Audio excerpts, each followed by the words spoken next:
In early fall of 2024, I embarked with my college friend Tony Quinn on a scenic and historic tour of the Snake and Columbia Rivers. Our voyage started on the Snake River in Clarkston, Washington, across from Lewiston, Idaho. Clark, Lewis. These names sound familiar, and they should. Our American Cruise Line's journey would be largely following the Lewis and Clark National Historic Trail. Our route would take us from the Snake River in the state of Washington to the Columbia River in Oregon, where we would pass notable landmarks such as Mount Hood, Multnomah Falls, and Mount St. Helens before reaching the Pacific Ocean. Then we would double back to Portland, where our cruise would end. Our home on the water would be the beautiful American Song Riverboat, which has a capacity of 180 guests. The view from my cabin balcony was ever-changing and beautiful. Before boarding the ship, we enjoyed stories and music by a member of the Nimiipuu tribe, which is part of the Nez Perce tribal nation.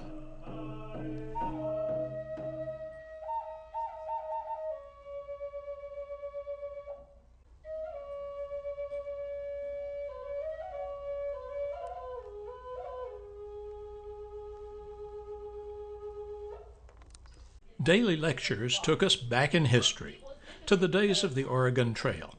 If you visit certain spots of the Oregon Trail, you can actually still see the grooves of some of the wagon trains. Here are some samples of evening entertainment, which followed cocktails and dinner each night.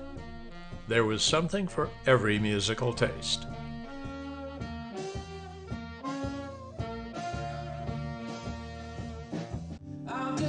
Sitting on the dock of the bay, watching the tides roll away.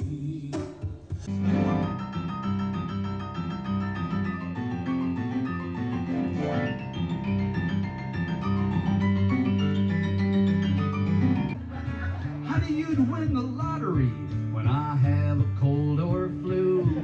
If my nose was running money, I'd blow it all on you.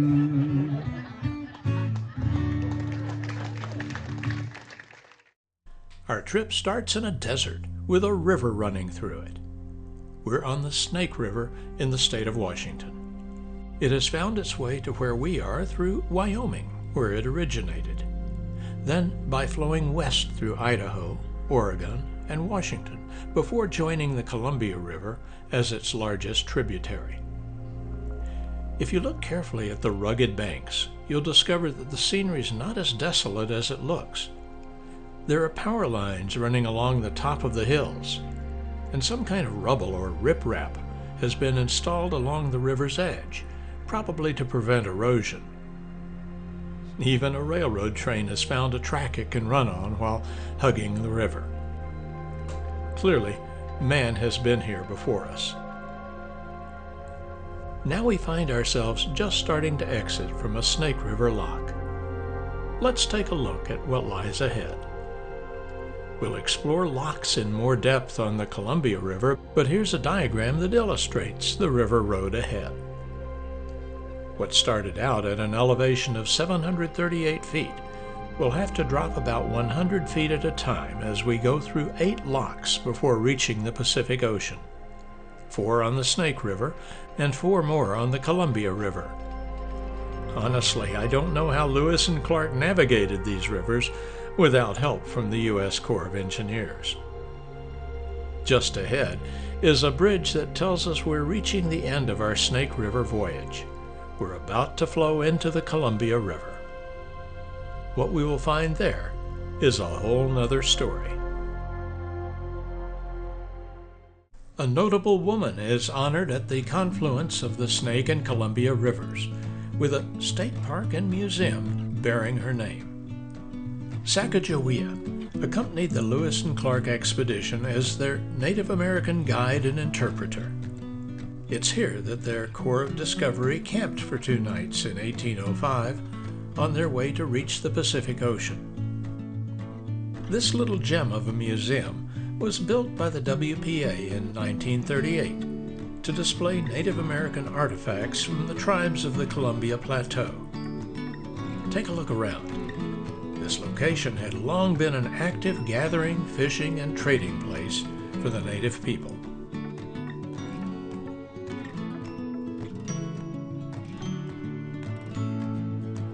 The cultural history of the Mid-Columbia region is beautifully presented in the Reach Museum, located near the confluence of the Snake and Columbia Rivers in Richland, Washington. I was impressed with the eye-catching facility itself, which opened in 2014. Wildlife, of course, was featured. And from the Ice Age to the Atomic Age, the natural and scientific history of the area was on display. I enjoy a good museum, and this one was beautifully curated and well worth more time than our brief cruise stop could allow. See for yourself.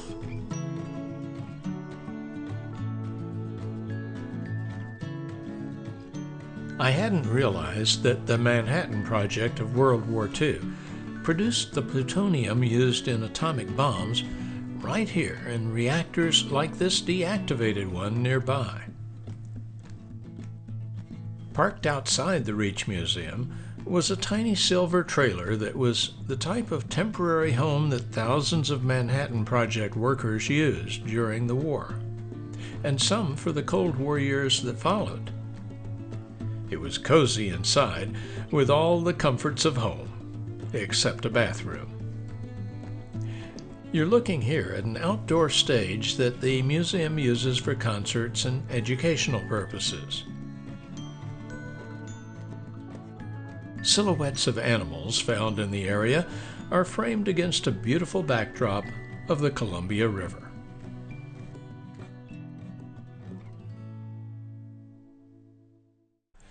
I'll confess, we passed through most of the locks and dams on our river cruise while we were sound asleep. But that made us appreciate even more the ones we did get to see. Here we are at the McNary Dam, which spans the Columbia River between Washington and Oregon. The dam itself is 1.4 miles long. It has 14 main turbines generating more than 1,000 megawatts of power. As we enter its lock, we are marveling at the technology that dates back many decades. The McNary Lock and Dam were approved in 1941. Construction started in 1947, was completed in 1954, and was fully operational in 1957, a span of 16 years. It's reassuring to know that our captain is overseeing the process. So are our passengers, who can't take their eyes off the drama as our cruise ship is gently lowered about 75 feet.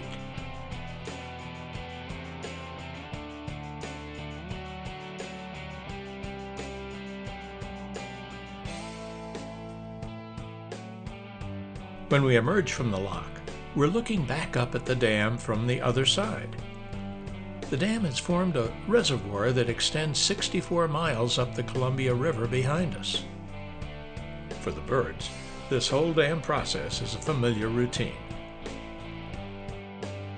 Once clear of the lock, we're on our way, admiring the desolate, rugged scenery we're passing through. At this point, we're taking the Columbia River one dam at a time. Next up, the John Day Lock and Dam. These dams are often named for notable Oregon politicians. Meanwhile, we relax on deck and let the world pass us by. Before long, an excited cry goes up, "Dam ahead!" and we take up our posts to supervise the process. Approaching from upriver, we see the spillway with its 20 gates stretching across about a quarter mile. As we enter the lock, we say goodbye to the 76-mile-long reservoir that has been formed upstream from the John Day Dam. It reaches all the way to the McNary Dam. Once we are inside the lock, we will drop 110 feet, the greatest single drop of any lock in the United States. Close your eyes and I'll spare you the ride.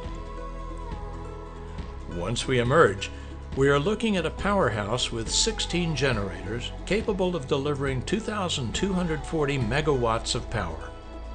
The John Day Dam is one of the top 5 largest hydropower dams in the United States. Here's a thoughtful touch. All the dams on the Columbia and Snake Rivers provide fish ladders for salmon and steelhead, who must swim upstream to spawn. If you have a good fisherman's eye, you may be able to spot the migration in progress.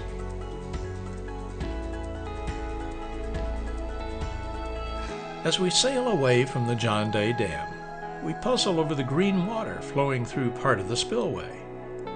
If this were Chicago, I'd say that leprechauns had dyed the river green for St. Patrick's Day. But I'll leave the answer to your imagination. We've been sailing through the Columbia River Gorge, where much of the scenery has been arid, almost desert-like. But that's about to change as we begin to make our way traveling west through 85 miles of the Cascade Mountains. Things will be greener the closer we get to the Pacific Ocean. The moist ocean air is trapped on the western side of the mountains, leaving the eastern side drier with much less rain and a strikingly different ecology.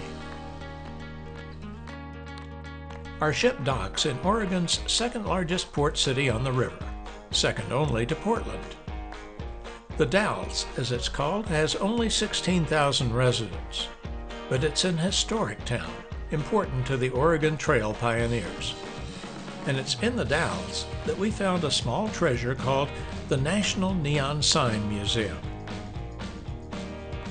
Remember this popular advertising art form, which dates from the 1920s?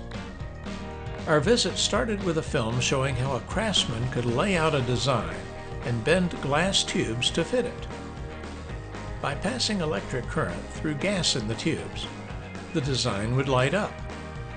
We learned from the museum's founder, David Benko, that neon gas produces a red glow, argon blue, helium yellow, and so on.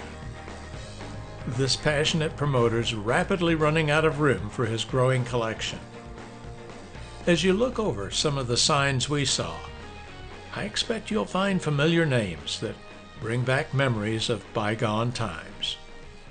Meanwhile, today's advertising world has moved on to LED signs, often animated by computer. I'm going to give you 2 competing origin stories for Multnomah Falls. Enjoy the view while I explain.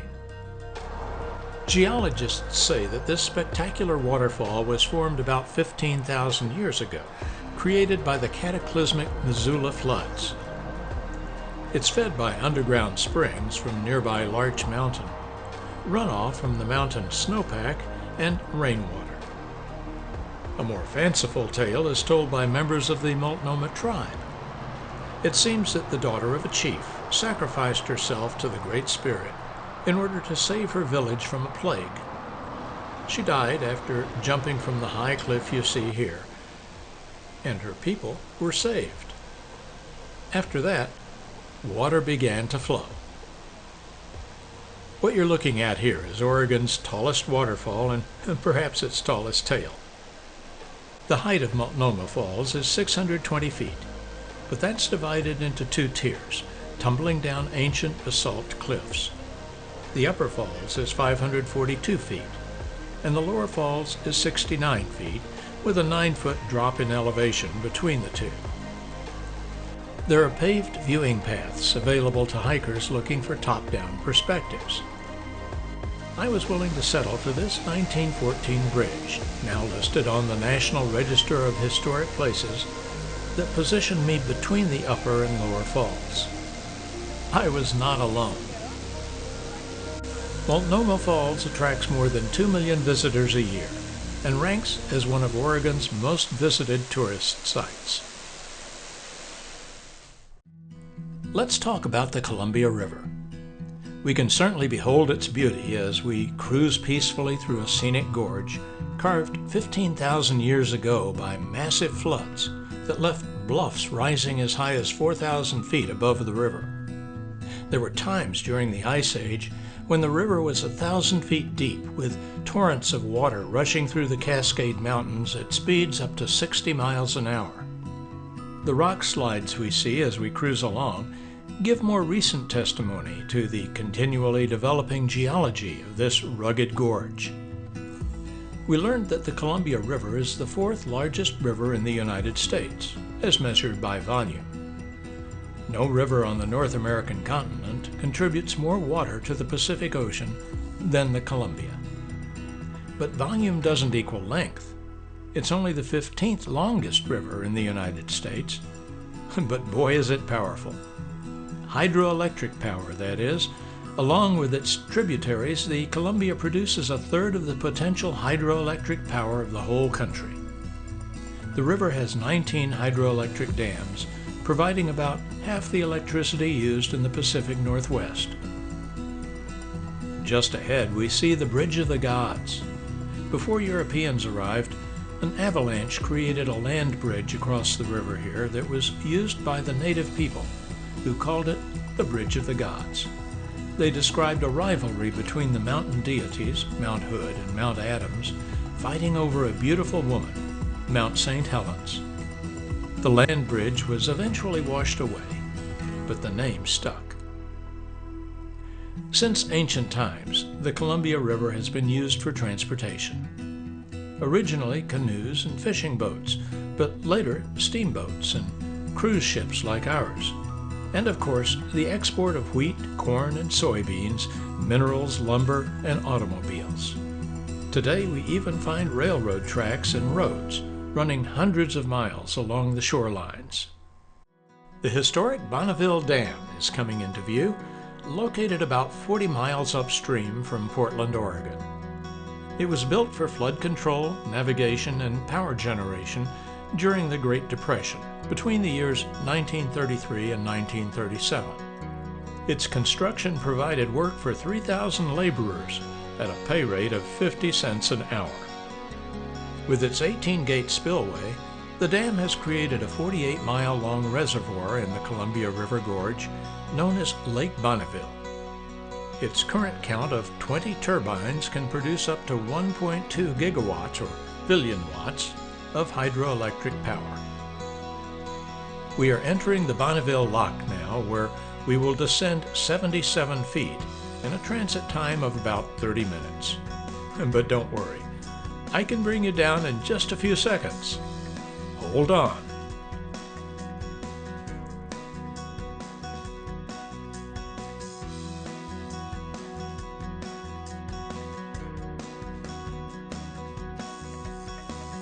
Back on the river, it looks like we're being followed by a friendly, curious gull. Keep your eye on him while I tell you a little bit more about the river. From the Bonneville Dam, it's 146 miles to the Pacific Ocean. But the river has already come more than 1,100 miles to get here from British Columbia. Starting down from Columbia Lake at an altitude of about 2,700 feet above sea level, the river has picked up tributaries and found its way across the Cascade Mountain range to get here. Today, development of the Columbia River system has been both an American and Canadian enterprise. It looks like our gull has left us, but now we can focus on other great uses of the Columbia River. Certainly the river is important as a source for fresh water and fishing, and as we draw closer to urban areas, we find recreation of all kinds. For the most part, the Columbia River is safe for swimming and other water sports, but some parts are polluted from industrial waste, agricultural runoff, and outflow from city streets. Let's assume the swimmers we see here on this very inviting sandbar know exactly what they're doing. Enjoy the beautiful day. And if you're lucky enough to live here, enjoy the beautiful view.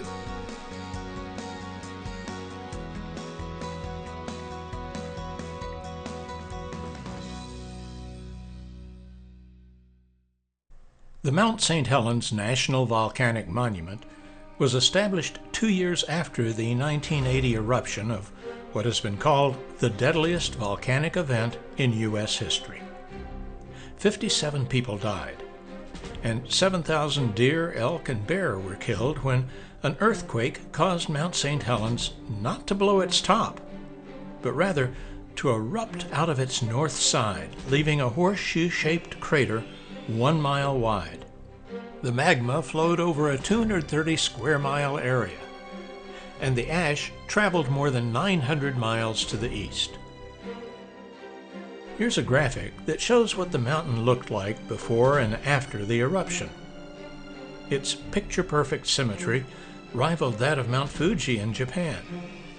The enormous loss of mass reduced the height of Mount St. Helens by more than 1,300 feet, leaving a misshapen mountain. At the nearby Mount St. Helens Visitor Center, you can walk right through the mountain beneath a topographical model of the surrounding area. Very impressive.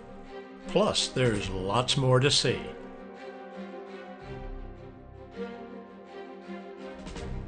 But seeing the mountain and its gaping hole from the safety of an observation deck is more satisfying. Scientists tell us that the volcano is still considered a very high threat. Future eruptions will likely be even larger than the one that blew out the side of the mountain. Geologists continued to detect seismic and volcanic activity for 6 years after the 1980 eruption.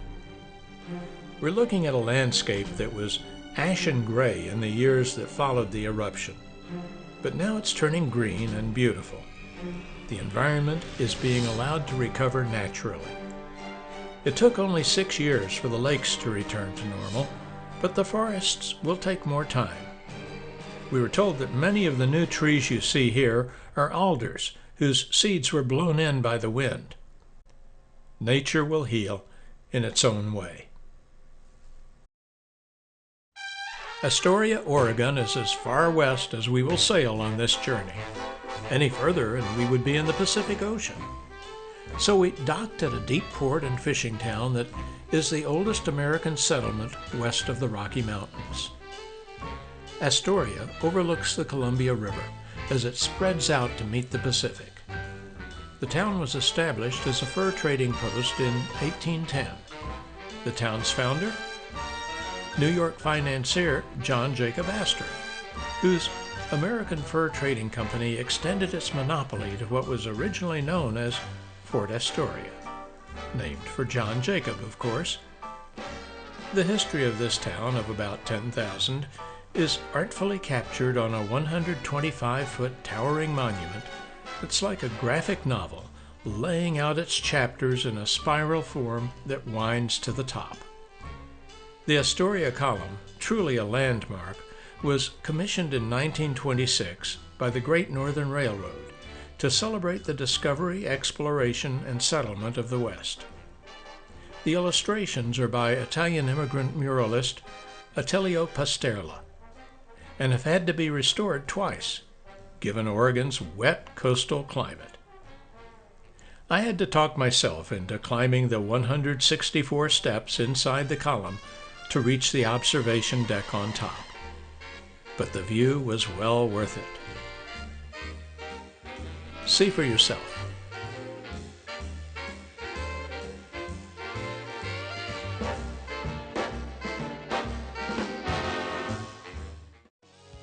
Cape Disappointment State Park is located at the southern coastal tip of Washington State.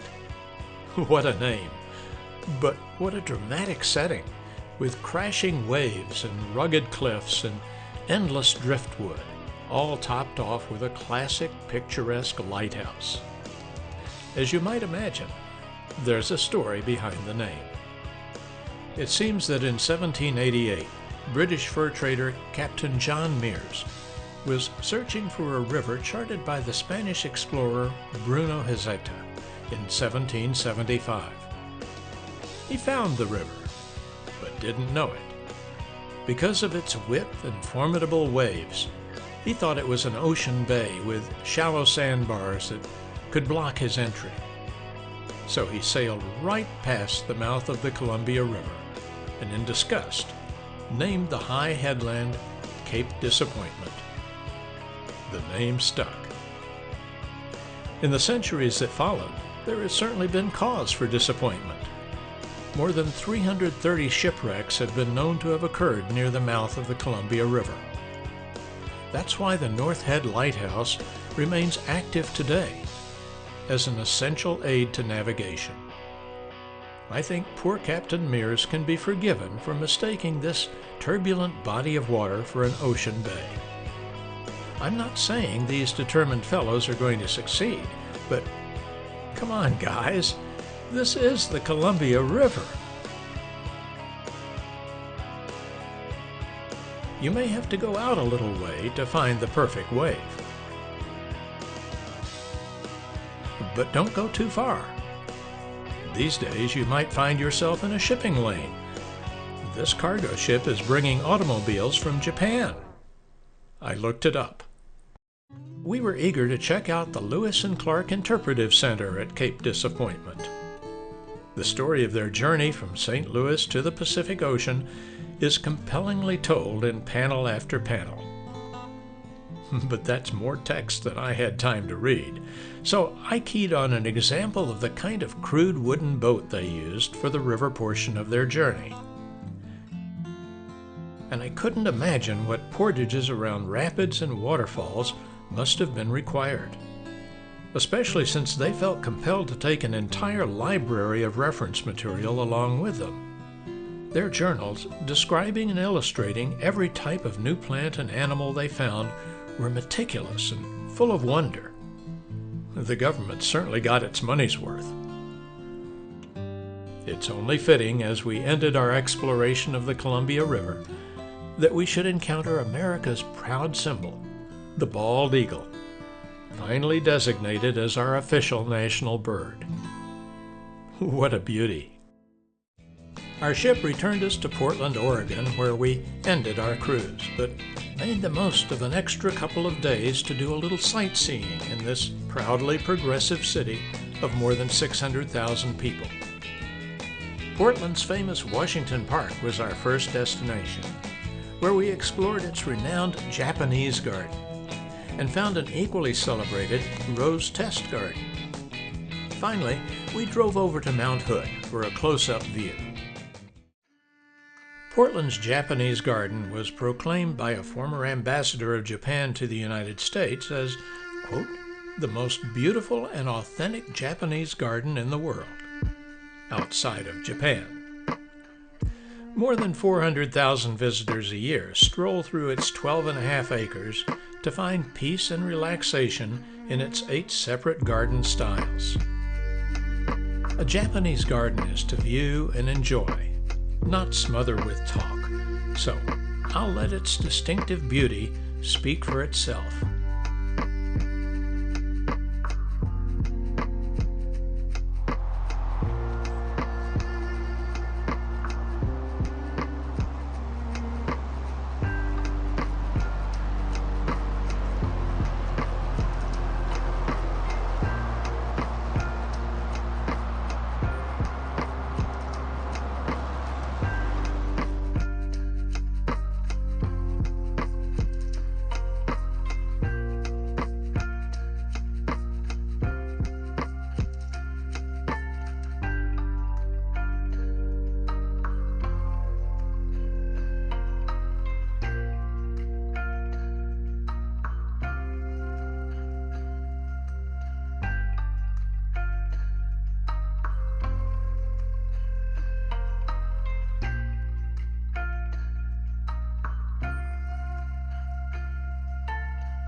Portland, Oregon is home to the International Rose Test Garden. From May to October of each year, 7 acres of Washington Park explode in 10,000 individual rose bushes of about 650 varieties.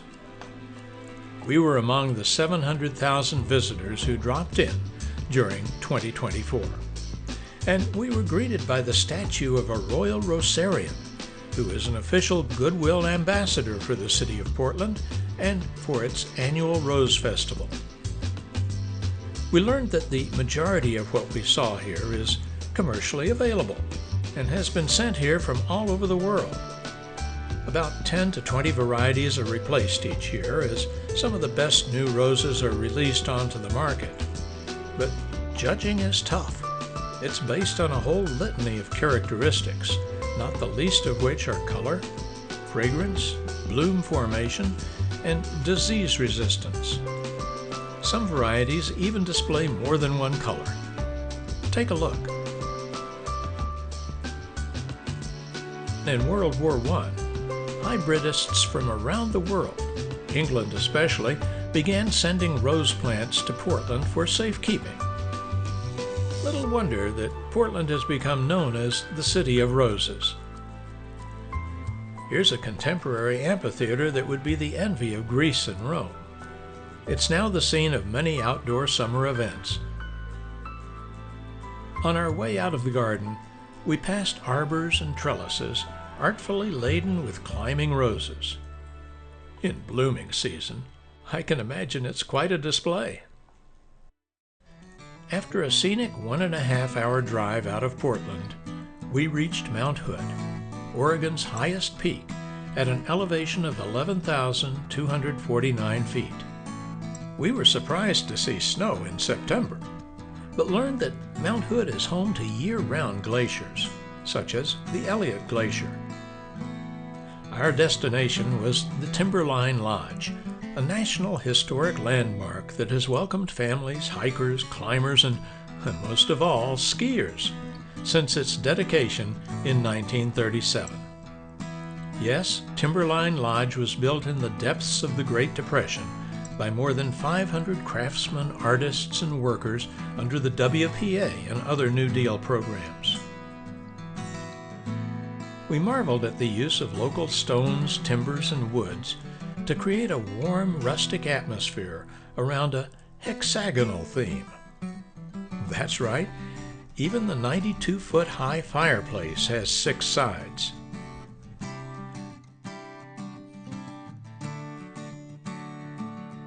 Upstairs on the hexagonal mezzanine, we found the cozy Ram's Head Bar.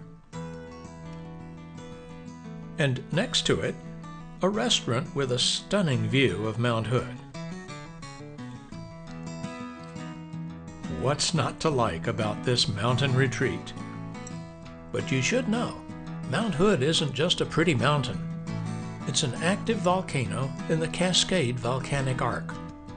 It last erupted in 1866. Scientists aren't shy about putting the odds of another eruption in the next 30 to 50 years at anywhere from 1 in 15 to 1 in 30 chances.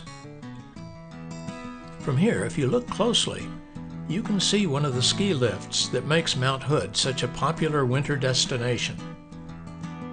On that high alpine note, our cruise of the Snake and Columbia Rivers comes to an end. Put it on your bucket list.